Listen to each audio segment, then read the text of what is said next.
I have been married with my husband for 3 years and haven't been dating for a little over 5. My husband has this friend Mary. They've known each other since they were in high school and she's considered one of the boys, if you may. That basically means she's always invited to all the fishing trips and stuff, which I don't mind at all. I trust my husband. Well, my problems with Mary started when she first found out I'm half Romanian. It started kinda innocently, with her asking me to say certain words, teach her some insults etc., which didn't necessarily bother me. But it usually put me on the spot whenever we were out with my husband's group of friends. It only escalated to her Googling stuff about Romania and asking me, are you a vampire? Do you bite your husband by the neck? To, are you a gypsy? I bet you've got some of that gypsy blood in you, which is just blatantly racist. Last week, me and my husband organized a mini barbecue with our friends and Mary was invited by my husband despite me telling him she makes me uncomfortable. He said he had talked to her about her remarks and she's been understanding, so it's unlikely she'll say something this time. It was midnight and there were about 4 of us left and I accidentally spilled some red wine on Mary's jeans when I tripped over a carpet. All hell broke loose. Mary started saying that I'm a witch and I'm trying to ruin her life and this whole thing is part of my ritual and I'm just a immigrant gypsy trying to ruin my husband's life and I've poisoned my husband against her. I started crying and profusely apologizing. When she wouldn't drop it, I kicked her out and banned her from ever coming to my house again. My husband insists that Mary was just drunk and talking nonsense and he would talk to her. He also told me I'm way too sensitive about my heritage and I'm an a-hole for banning her. Mary has since given me a half-hearted apology, but I'm still not okay with her. I guess this is the update some of you wanted. Sorry, I'm still a mess and ick how coherent I am. We've talked. He admitted to being in and out of an affair with Mary in the first 2 weeks of our relationship and she wanted to win him back, I guess. I called my mom to come help me pack some stuff and him out. That's it. Mary can have him. I've been gaslit for years and it took a Reddit post to realize. Oh, the irony. Thank you, Reddit. A lot of people seemed suspicious of Mary and my husband's friendship / relationship etc. and have asked if I ever suspected anything. No, I didn't. Me and my husband had, or I thought we had, a very strong relationship, based on communication and honesty. Guess it only applied to me. Also, Mary is very close with all the boys in the said friendship group. The other wives raised concerns in the past, but they've all been shut down by the boys in the group or by Mary herself. I guess I always respected their friendship group because they were very close for so long and it felt unfair to change that because of me. As far as I'm aware, the other wives feel the same. Plus Mary has been in a relationship for about 2 years and always claimed she's focusing on her career. She's too busy etc., so none of us ever saw her as a potential threat. But now it just makes me think there could be more to this story. But I'm tired. As of right now, I am just exhausted. My Romanian witch blood won't let me live until I find out the whole truth, but I need time.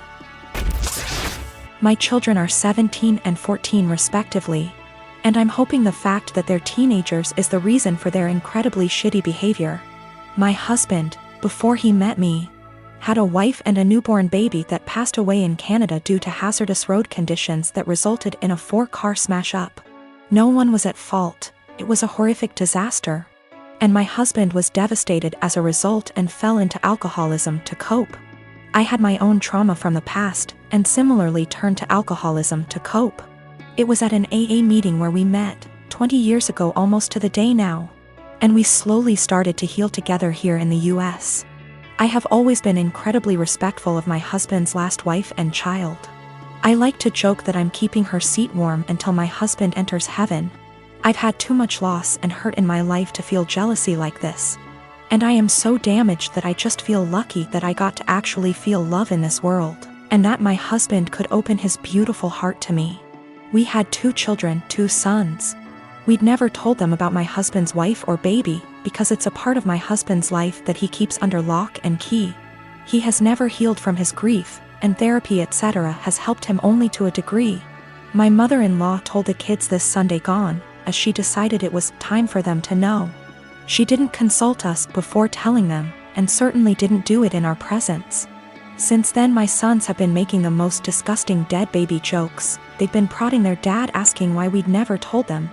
And instead of approaching the topic with respect, they're acting like we've kept a secret affair family from them or something. My 14Y//O went on to say to me in private, thank goodness, not in front of his father, that he was glad my husband's previous family was dead. I broke and yelled at him, and told him it was the most disgusting thing I'd ever heard him say. I asked where his anger was coming from, and he burst forth that we were shitty parents for keeping secrets. He told me that it made so much sense why we were abnormal, why we don't drink, why we are so boring and quiet, why my husband is panicky around roads, etc. The two are pretty heartbroken, and I feel like we have just destroyed a part of our children's lives as a result of us staying quiet. I am hurting, my husband is grieving all over again, and I don't know how to proceed. I have and will always reiterate to our kids that they are loved, but this behavior seems so overreactive for the news.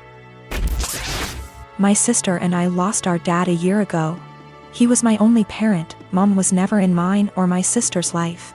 Dad left money, inheritance, for me and sister, and she used her inheritance to get new cars and renovate her house.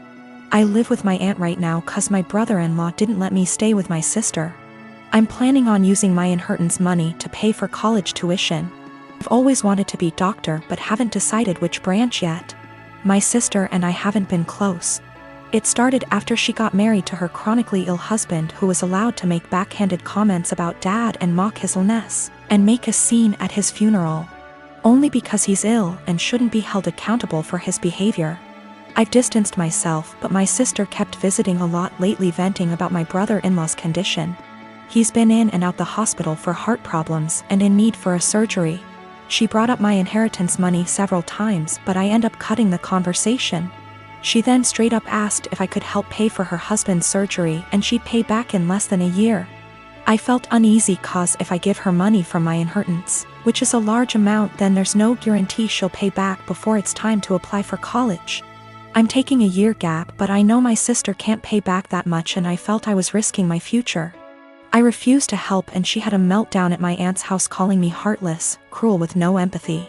She said that her husband's health should be a priority and I needed to help because education is nothing compared to someone's health, and asked if I'd be happy to see her as a widow and my nephew with no father. My aunt suggested others pay, but most of them cut my sister and her husband off. I argued that her husband's poor health isn't my fault after she kept blaming and guilt-tripping me. She kept crying, and although my aunt decided to stay out of it, she said that I should be prepared for permanent damage in my relationship with my sister if I don't help her now. She's been sending texts and pictures of her family telling me this is what I was saying no to. A happy, healthy family with a healthy husband and father. I cried and felt like I was being selfish, not good aunt and sister. I asked my friend and he said let them sell the cars and all the luxurious stuff they bought to afford the surgery, and warned me, if I give them money I'll never get it back and may not be able to go to medical school.